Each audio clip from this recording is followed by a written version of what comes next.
जैसा कि मैंने आपसे कहा कि शाहदरा में हम लोग लगातार घूम रहे हैं और चूँकि हम लोग यहाँ पर आते हैं, लोगों के बीच में जाते हैं, बाज़ार में पहुँचते हैं, लोगों की समस्याएं जानने की कोशिश करते हैं, आपके जनप्रतिनिधियों से भी बात करते हैं, वो सारी चीज़ें आपको दिखाते हैं। इसी कड़ी में हमारी कोशिश थी कि आज हम देखें कि पूरा शाहदरा जो इलाका पड़ता है, पूरा विधानसभा पड़ता है, वो किस प्रकार से आपके जब जनप्रतिनिधि गाड़ियों से यहाँ से गुजरते हैं तो किस प्रकार का उन्हें दिखाई पड़ता है। क्या उनको वो हकीकत, क्या उनको वो चीज़ें, क्या वहाँ की ज़रूरतें उनको दिखाई नहीं पड़ती हैं, ये भी जानने की हम कोशिश कर रहे हैं। इसीलिए हमारी कोशिश रहेगी एक गाड़ी जो आम इंसान जो ई रिक्शा से जिससे चलता था उससे हम चलेंगे। हमारे साथ यहाँ पर यहाँ के आम लोग भी मौजूद हैं। दादा हमें मिले हुए हैं। दादा आपका नाम क्या है? कमल सिंह। कमल सिंह यहीं के निवासी? हाँ जी। कब से रह रहे हैं यहाँ 40 साल से। 40 साल से रह रहे हैं। पूरे शाहदरा को बहुत अच्छे से जानते हैं, समझते हैं। हमने इनसे निवेदन किया, गुजारिश की कि आप हमें लेके चलिए उन जगहों तक जहाँ हो सकता है शायद हम ना पहुँच पाते हों, तो हम सभी जगहों पर जाएंगे। इनकी ये ई रिक्शा चलाते हैं, इस ई रिक्शा के माध्यम से, और आपको दिखाएंगे कि बाहरी सच्चाई भी क्या है इस शाहदरा की, इस पूरे विधानसभा में कैसे कैसे लोग रहते हैं। ऊपर से हम आपको हाईवे से जब गाड़ियाँ गुजरती हैं, बड़ी बड़ी गाड़ियाँ जो नीचे नज़र नहीं पहुँचा पाते हैं, देख नहीं पाते हैं, तो हम भी जाके देखेंगे ऊपर कि किस प्रकार से ये शाहदरा आपका दिखता है। हमारा प्रयास है कि समाज के हर वर्ग तक हम पहुँचें। मेरी टीम से अंकित मेरे साथ बगल में मौजूद है। अंकित, लगातार शाहदरा में आप घूम रहे हैं, लोगों से बातचीत कर रहे हैं, समस्याओं को जानने की कोशिश कर रहे हैं, और हम भी लगातार ई रिक्शा पे बैठ के ये भी जानने की कोशिश कर रहे हैं कि बाहर से भी, क्योंकि हम गाड़ियों से निकलते हैं तो कभी कभी नज़र उस जगह पर नहीं पहुँच पाती है। तो जब आप लोगों के बीच में गए, झुग्गी झोपड़ियों के अलावा आम आदमियों के पास पहुँचे, किस प्रकार की समस्याएं उन्हें थी जो लगातार देखने को मिली? देखिए, जब हमारी यात्रा झुग्गी झोपड़ियों से लेकर मध्यवर्गीय परिवार तक पहुंची, सबसे बड़ी समस्या कॉलोनियों की अगर बात करते हैं तो लोगों ने हमें ये बताया कि जब बारिश होती है तो जल भराव का मुख्य कारण है। जब बारिश भर जाती है तो लोग आना जाना बहुत दिक्कत होता है और मच्छर, तमाम तरह की बीमारियां पैदा होती, पानी नहीं निकल पाती, नाले डबाडब एकदम भरे रहते हैं। और दूसरी बात मैंने पूछा, क्या आपके पार्षद साहब यहाँ पे आते हैं? उनका कहना है कि उनका जूता गंदा हो जाएगा, उनका पैजामा गंदा हो जाएगा, वो यहाँ पे कभी नहीं आते हैं। जब उन्हें वोट लेना रहता है तब वो पहुँच जाते हैं। हालाँकि अन्य कॉलोनी में हमने पूछा,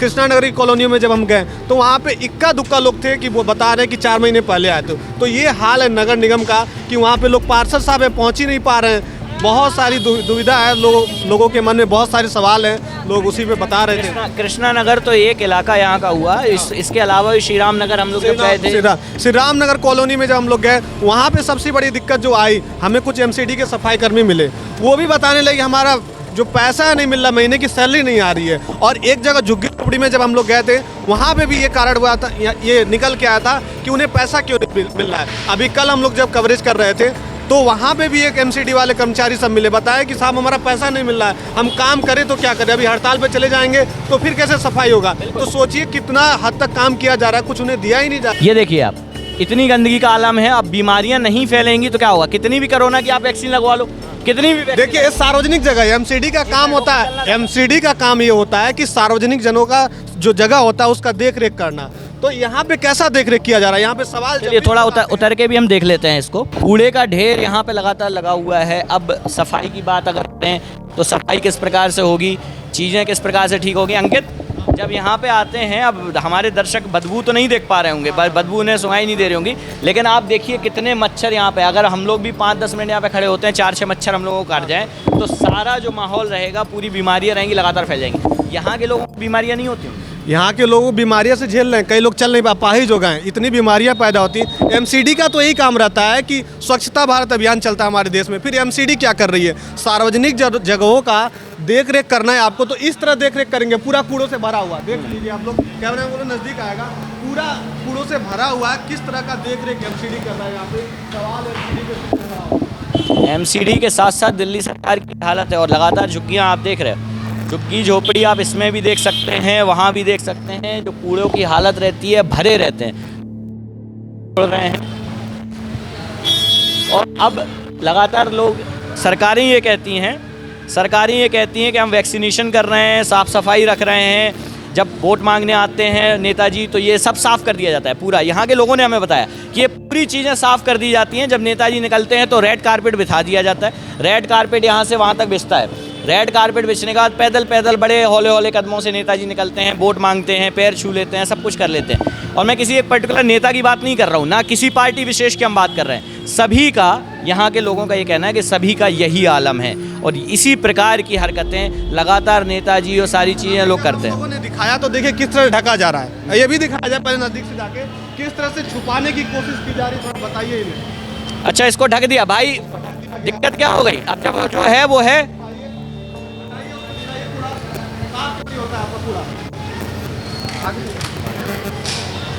आखिर पूरा साफ क्यों नहीं होता है? मतलब जब हम यहाँ पहुँचेंगे, कोई मीडिया कर्मी आए, कोई अगर दिखाने की कोशिश करे तो आप इसको पूरा ढक देंगे, साफ कर देंगे? ये आपको सरकार ने बोला है कि किसने बोला है भाई साहब? किसने बोला है ये सब करने को? कोई नहीं बोलना भाई, कोई नहीं बोला। नहीं, ढक क्यों दिया आपने? ऐसे ही ढक दिया।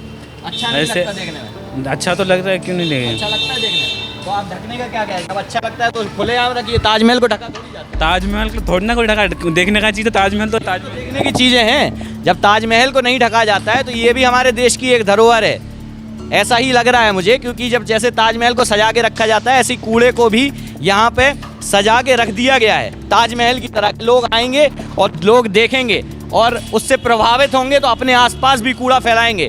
स्वच्छता अभियान की पोल पट्टी अगर आपको खोलनी हो तो ऐसी जगह पर आके देखिए, बड़े बड़े महलों में और बड़े बड़ी सोसाइटियों में जाके आप देखेंगे स्वच्छता मिल जाएगी वहाँ पे। वहाँ पे स्वच्छता इसलिए मिल जाती है क्योंकि हज़ारों लाखों रुपए वहाँ पे खर्च किए जाते हैं। लोगों से भी थोड़ा जान लेते हैं, समझ लेते हैं, उनसे भी बात कर लेते हैं। एक कर्मचारी है, पूछिए इनसे। अच्छा, आप कर्मचारी हैं? हाँ जी। जी, हम कर्मचारी नहीं है, ऑपरेटर है मशीन। अच्छा, ऑपरेटर है, किस चीज़ की मशीन के? वो लग रहा है। कचरे ये की। पूरा सारा वहीं कंट्रोल होता है मशीन। तो ये जो अभी हम लोग आए देख रहे थे उसके पहले खुला हुआ था, अब आपके कर्मचारी हैं या साथी हैं जो भी हैं, तो ये मतलब नहीं, वो बात आपकी ठीक है। ये इसलिए ढका है क्योंकि पर्दा लगा के रखते ताकि गंदगी ज़्यादा ना दिखे, ये चीज़ साफ होगा। अभी 2 मिनट पहले जब हम यहाँ पे दिखा रहे थे तब ये खुला हुआ था। वो इसलिए खुला हुआ था क्योंकि गाड़ी आती है ना, तो इसे बार बार हटाना पड़ता है। अच्छा, इसलिए इसीलिए हटाना पड़ता है। लेकिन ये इतना गंदगी का आलम है, बीमारियाँ आपको नहीं लगता फैलती होंगी? नहीं, बिल्कुल फैलते होंगे, आपकी बात ठीक है, करवाएंगे साहब। आ रही है भाई। आगे कभी बोला है, चलो आप तो आते हो, गाड़ी ऑपरेटर हो, कभी एमसीडी में जाके आपने ये बोला कि यहाँ पे इतनी समस्याएं हैं या वहाँ के लोग ऐसा कहते हैं, थोड़ा गाड़ी का कर लेते हैं, या कुछ अधिकारी हों, कुछ पार्षद हों, कुछ नेता हों? इंचार्ज बैठे हैं, उनसे बात कर लो। कौन बैठे हैं? इंचार्ज साहब। इंचार्ज साहब हैं, आइए इंचार्ज साहब से भी बात कर लेते हैं। कहाँ पर हैं इंचार्ज साहब?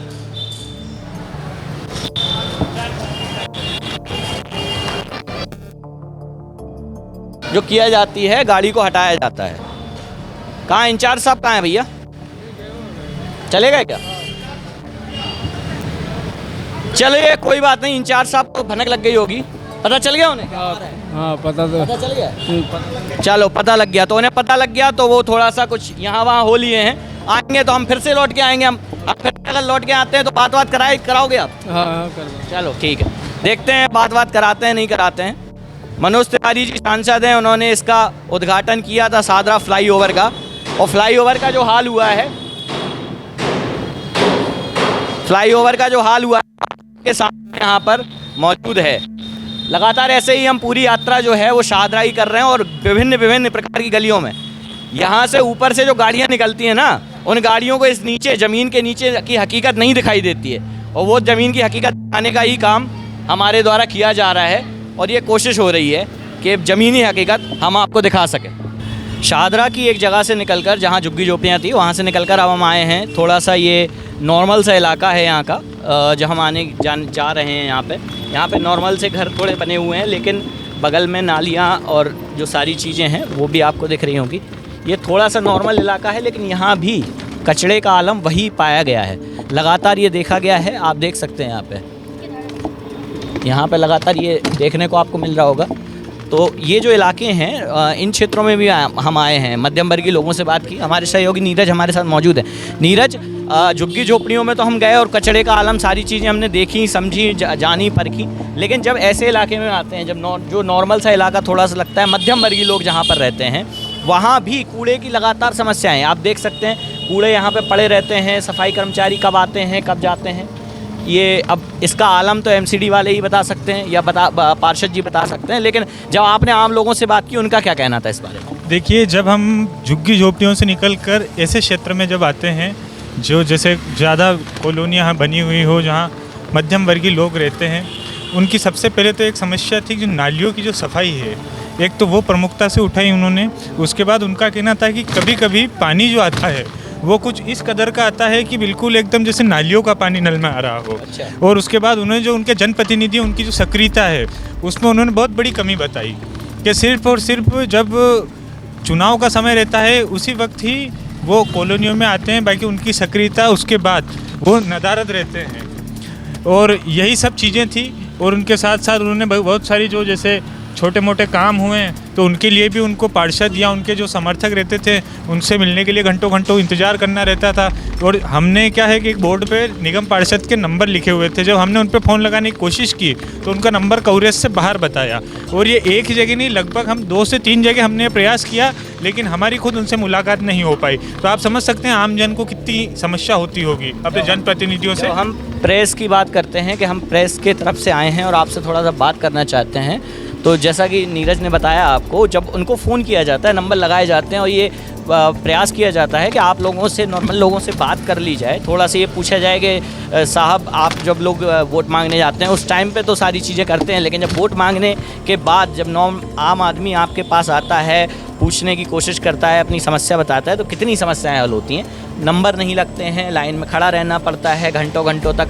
पानी और सफाई के अलावा जो यहाँ पे समस्याएं होती हैं, जैसे कि जगह की काफ़ी समस्या है यहाँ पर कि अब देखिए हम लोग झुग्गी झोपड़ी में तो थे, वहाँ के लोगों की भी बात करें, लेकिन यहाँ पे जब मध्यम वर्गीय लोगों की हम बात करते हैं तो उसमें भी एक बात सामने आती है ये देखने में, जब मध्यम वर्गीय लोगों के सामने हम आते हैं तो उनकी भी एक समस्या आती है कि लगातार जो झुग्गी झोपड़ियाँ बनी हुई हैं, झुग्गी झोपड़ियों बनने के बाद भी कई सारे लोग ऐसे भी आ जाते हैं जो अवैध अतिक्रमण, जिसका कहना होता है कि अवैध अतिक्रमण यहाँ पे कर लेते हैं, मतलब बस जाते हैं आके और अपने घर वगैरह बना लेते हैं, छोटी छोटी झुग्गियाँ टाइप की बना के रहने लगते हैं। अभी हम ये जो जिस इलाके में खड़े हुए हैं वहाँ पे ऐसा कोई अतिक्रमण नहीं है, लेकिन आप बाहर अगर आप निकलेंगे यहाँ से, अभी हम लोग जाएंगे, हम आपको दिखाएंगे, तो ऐसे लोगों से भी यहाँ के लोग जो यहाँ पे लोकल लोग हैं उनको थोड़ी बहुत समस्या का सामना करना पड़ता है। बिल्कुल करना पड़ता है। और इन्हीं के साथ साथ जो एक पार्क का होता है, जो सरकार द्वारा या एमसीटी द्वारा जिन पार्क की देख रेख की जाती है, उनमें भी बहुत बड़ी खामी पाई गई। जो हम और हमारे सहयोगी